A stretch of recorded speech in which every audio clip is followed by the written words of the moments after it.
New ইয়র্কে জাতিসংঘ সাধারণ পরিষদের অধিবেশনের ফাঁকে পাকিস্তানের প্রধানমন্ত্রী শাহবাজ শরীফের সাথে বৈঠক করেছেন প্রধান উপদেষ্টা ডক্টর মোহাম্মদ ইউনূস। প্রধান উপদেষ্টার উপপ্রেস সচিব বিষয়টি নিশ্চিত করেছেন।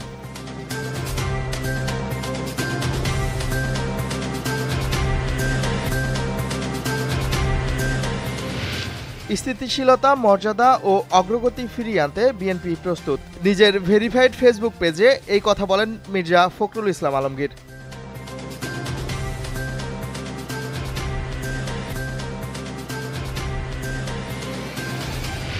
জুলাই আন্দোলনে কুষ্টিয়াতে ৭ জন হত্যা মামলায় জাসদ সভাপতি হাসানুল হক ইনুর বিরুদ্ধে আন্তর্জাতিক অপরাধ ট্রাইব্যুনালে তদন্ত প্রতিবেদন দাখিল করেছে প্রসিকিউশন।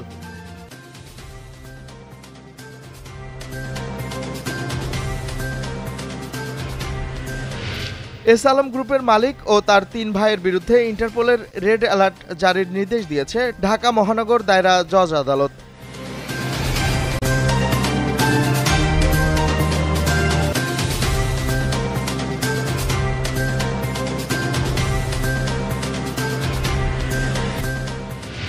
গাজায় ইসরায়েলি হামলায় একদিনে আরও অন্তত ৮৫ জন নিহত হয়েছেন।